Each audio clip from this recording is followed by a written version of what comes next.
இந்த மாதிரியான neck design எப்படி தைக்கலான்னு பார்க்கலாமா? அதுவும் ரொம்ப ஈஸியாக. அதுக்கு கரை வச்ச ப்ளவுஸ் பிட்டாக நீங்கள் எடுத்து வச்சுக்கோங்க. இப்போ வந்து நான் என்னோடய கழுத்தோட உயரம் வந்து 9.5 இன்ச்சு. இது நம்ம 2 பகுதியாக பிரிக்க போகிறோம். ஒரு பாக்ஸில் வந்து 3.5 இன்ச்சு இங்கிட்டு ஒரு 3 இன்ச்சு மார்க் பண்ணிவிட்டு போட் நெக்குக்கு ஒரு பாக்ஸு. இப்போ அதுக்கு கீழே வந்து உங்கள் அளவு ப்ளவுஸில் உள்ள கழுத்து வெட்டு அளவு இது 2.5 இருக்கலாம், 2.25 இருக்கலாம், 3 இன்ச்சு இருக்கலாம். எனக்கு 2.25 இருக்குது. அதுக்காக தனியாக ஒரு பாக்ஸ். இப்படி போட் நெக்குக்கு ஒரு பாக்ஸில் போட் நெக் வரைஞ்சாச்சு. இப்போது அந்த போட் நெக் கீழே 1/2 இன்ச்சு மார்க் பண்ணிவிட்டு சைடு வரைக்கும் ஒரு கோடு போட்டுக்கோங்க. கோடு போட்டு அந்த கோட்டுக்கு கீழேயும் ஸ்கேலப் டிசைன் அழகாக வரைஞ்சிக்கோங்க. இப்போ இந்த கீழே உள்ள பகுதியில் இந்த மணி வரைஞ்சிக்கோங்க. இப்போது மெயின் கிளாத்தில், அதாவது லைனிங் கிளாத்தில் அதே மணி வரைஞ்சிட்டு பகுதி 1, 2ன்னு குறிச்சிக்க போகிறேன் உங்கள் புரிதலுக்காக. இப்போது அடிஷ்னல் லைனிங் கண்டிப்பாக வேணும். கண்டிப்பாக எடுத்துகிட்டு இதை அதுக்கு மேலே போட்டு அதே மாதிரியே வரைஞ்சிக்கோங்க. கீழே அந்த கழுத்தையும் வரைஞ்சிக்கோங்க. நான் வீடியோவில் காட்டுற மாதிரி நீங்கள் வரைஞ்சிக்கோங்க. இப்போது இதுதான் பகுதி 2.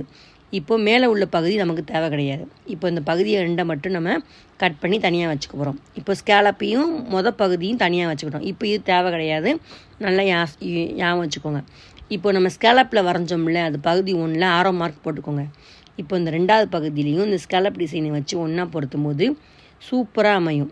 நல்லா கவனிச்சுக்கோங்க, இது தேவை கிடையாது. இப்போது நம்ம இதை மெயின் கிளாத்தோடு நம்ம இப்படி மார்க் வச்சுக்கிட்டு ஒரு கேன்வாஸ் எடுத்துக்கோங்க.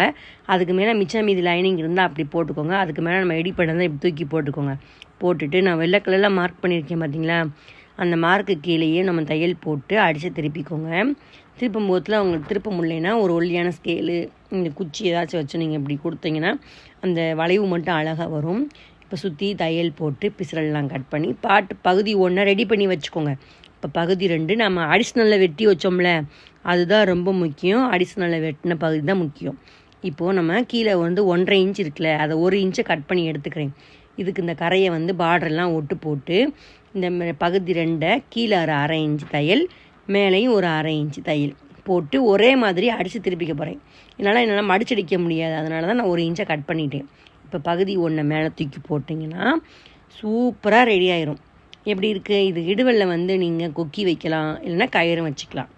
பார்த்தீங்கன்னா எவ்வளோ ஈஸியாக சொல்லி கொடுத்தேன். இது உங்களுக்கு புரியலன்னா ஒரு தடவைக்கு 2 தடவை மேலே பாருங்கள், கண்டிப்பாக புரியும். மறக்காமல் லைக்